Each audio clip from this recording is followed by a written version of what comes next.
بیٹا آدمی ہی ہوتا ہے نا, خدا کا بیٹا خدا ہی ہوگا نا, تو خدا کی جنس سے ہے کہ نہیں عیسیٰ؟ بولے ہاں ہیں, تو دو خدا ہو گئے نا. اور اللہ فرماتا ہے وقال اللہ لا تتخذوا الہین اثنین, دو خدا ہو ہی نہیں سکتے.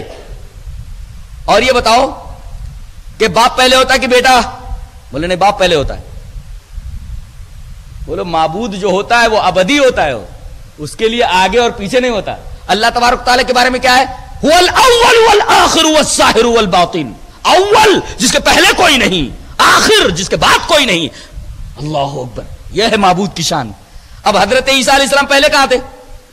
پہلے ثابت کرو. اور ان کے بغیر خدائی چل رہی تھی کہ نہیں چل رہی تھی؟ چل رہی تھی. پھر عیسیٰ کی کیا ضرورت ہے؟ تو یہ سوال کیا جائے کہ حضرت عیسیٰ علیہ السلام اللہ کے بیٹے, سن آف گاڈ, بولے ہاں, تو یہ اللہ کی جنس سے ہے؟ بولے ہاں ہے, تو خدا ہو گئے. تو ایک تو اللہ تو تھا ہی خدا, اور یہ دوسرے خدا ہو گئے, تو دو خدا ہو گئے نا. دو خدا کے تم قائل ہو. قرآن کہتا وقال اللہ لا تتخذوا الہین اثنین. اچھا بولتے نہیں یہ اللہ کی جنس سے نہیں ہے, تو جنس سے نہیں. آدمی سے اگر گھوڑا پیدا ہو جائے, آدمی کے پیٹ سے اگر گھوڑا پیدا ہو جائے تو یہ آدمی کا نقص ہے کہ نہیں؟ یہ آدمی کا نقص ہے. یہ آدمی سے آدمی پیدا ہونا چاہیے, جانور کیسے پیدا ہو گیا؟ تو ہر طریقے سے اعتراض ان کے اوپر کیا جائے گا اور انگشت نمائی برابر ان کے اوپر ہوتی رہے گی. اللہ تبارک و تعالیٰ نے ان دونوں کے معبود ہونے کی نفی ایک چھوٹے سے جملے کے اندر کر دی ہے. کیا تم عیسیٰ علیہ السلام کو خدا مانتے ہو؟ مریم کو, ان کی ماں کو خدا مانتے ہو؟ کانا یاکلان الطعام. اب بتاؤ دونوں کھانا کھاتے تھے کہ نہیں؟ بولے کانا یاکلان, دونوں کھانا کھاتے تھے. دونوں کھانا کھاتے تھے تو معبود کہاں ہوئے؟ اس لیے کہ جو معبود ہوتا ہے, جو خدا ہوتا ہے, اسے کھانے کی ضرورت نہیں رہتی. یہ دونوں تو کھانا کھاتے تھے. مریم بھی کھانا کھاتی تھی اور عیسیٰ بھی کھانا کھاتے تھے, اور جو کھانا کھائیں وہ معبود نہیں ہو سکتے.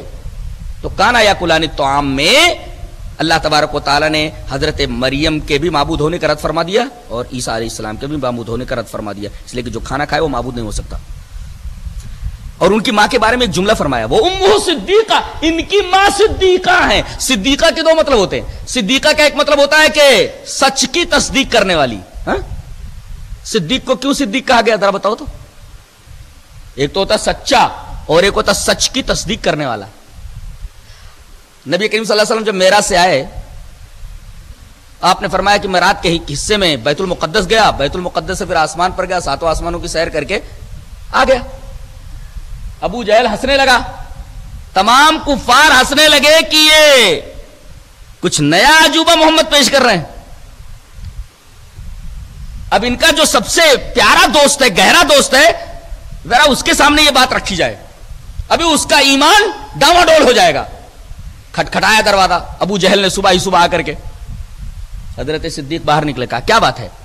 کہا کہ تمہارے جو صاحب ہیں ان کے بارے میں کچھ تم نے سنا کہ وہ ایک نئی بات لے کر کے آئے ہیں. کہا کہ کیا؟ کہا کہ کہتے ہیں کہ رات کے ایک حصے میں بیت المقدس گیا, 40 دن کا راستہ ہے یہاں سے, اور اس کے بعد آسمانوں پر گئے, ساتوں آسمانوں کی سیر کر کے جنت دوزخ کا مشاہدہ کر کے آئے ہیں. ہے نا کتنی عجیب بات, جھوٹ بول رہے ہیں نا, ان کا دماغ خراب ہو گیا ہے نا. حضرت صدیق ایمان دیکھیے, پہاڑوں جیسا ایمان ہے. اللہ اکبر. فرما رہے ہیں میرے رسول نے کہا ہے. کہا کہ ہاں کہا ہے. کہا کہ اگر میرے رسول نے کہا ہے تو حرف بحرف صحیح ہے, 101% صحیح ہے. اللہ, یہ ہے صدیق کا ایمان. اسی وجہ سے کہا گیا کہ ابو بکر صدیق ہیں, یعنی سچ کی تصدیق کرنے والے. تو یہی لفظ حضرت مریم کے بارے میں استعمال ہوا, وہ امہ صدیقہ. حضرت عیسیٰ علیہ السلام کی ماں صدیقہ ہیں. تو صدیقہ کا ایک مطلب پاک دامن, کسی مرد نے ان کو ہاتھ نہیں لگایا. یہ تو ایک معجزے کے طور پر حضرت عیسیٰ علیہ السلام سے پیدا ہوئے, انہوں نے زنا کا ارتکاب نہیں کیا, زنا کا صدور ان سے نہیں ہوا. یہ پاک ہے, پاک دامن ہے, سچی ہے. دوسرا مطلب یہ ہے جب بولتی ہے تو کبھی جھوٹ نہیں بولتی, سچ بولتی ہیں. اور تیسرا مطلب یہ ہے کہ یہ سچ کی تصدیق کرنے والی ہے. سچ کی تصدیق کیا ہے؟ کہ میرا بیٹا نبی ہے. تو سب سے پہلے ان کی ماں نے تصدیق کی ہے اس بات کی. سب سے پہلے حضرت عیسیٰ کے اوپر ایمان لائی ہے ان کی ماں. اور جو ایمان لائے کسی کے اوپر وہ خدا کہاں ہوتا ہے؟ ایمان لانے والا کہاں خدا ہوتا ہے؟ اب حضرت مریم اگر ایمان لاتی ہے تو خدا نہیں رہ گئی. تو ایمان لانے سے یہ خدا نہیں ہوئی. اور جن کے اوپر ایمان لایا گیا ہے کہ یہ اللہ کے رسول ہیں، رسالت کے اوپر ایمان لائیں، تو حضرت عیسیٰ علیہ السلام کا اللہ کا پیغمبر ہونا ثابت ہوا، نہ کہ ان کا سن آف گاڈ ہونا یا خدا ہونا ثابت ہوا.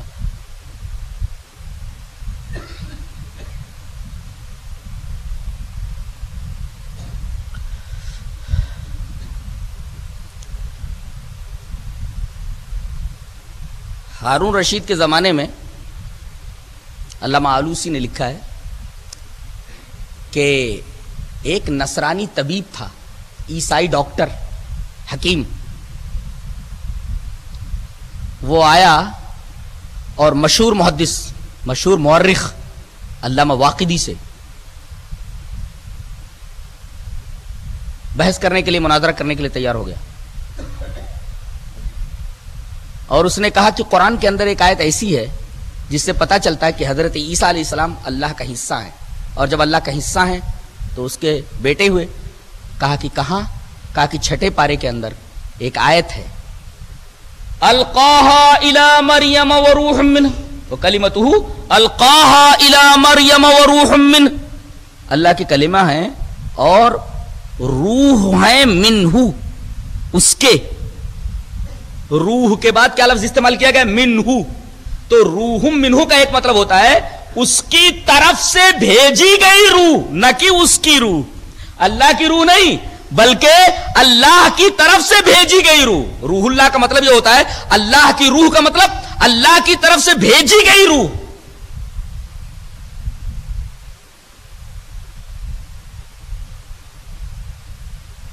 تو علامہ واقدی نے ایک آیت پیش کی، کہا کہ اگر تم روح منہ کہہ کر کے یہ ثابت کرنا چاہ رہے ہو کہ حضرت عیسیٰ علیہ السلام اللہ تبارک و تعالیٰ کا حصہ ہے، اس طرح وہ اللہ کے بیٹے ہو گئے، اس طرح تو پوری کائنات اللہ کا حصہ ہو جاتی ہے.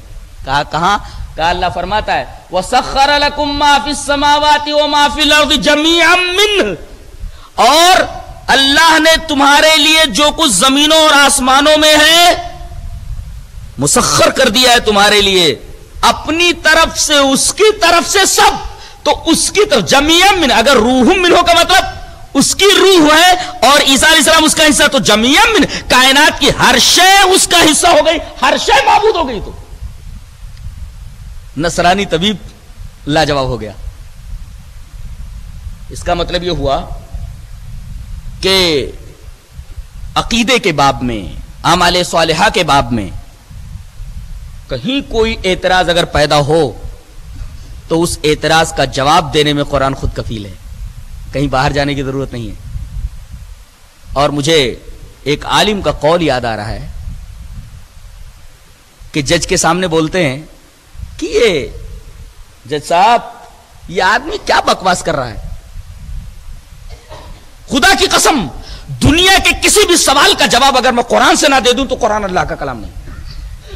کیا بات کر رہا ہے؟ دنیا کے کسی بھی سوال کا جواب اگر قرآن سے نہ دے دوں تو قرآن اللہ کا کلام نہیں.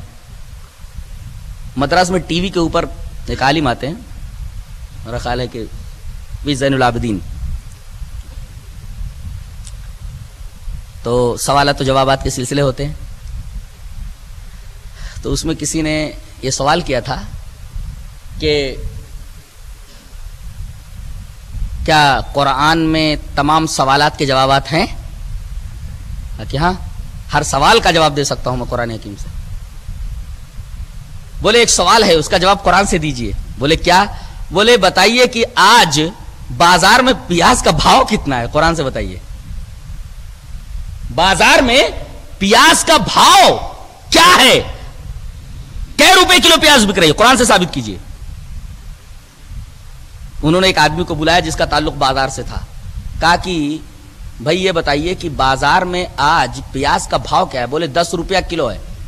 تو جواب دے رہے ہیں مولانا اس سے پوچھ کر کے سوال کرنے والے کو کہ بھائی 10 روپیہ کلو ہے آج کا بازار بھاؤ پیاز کا.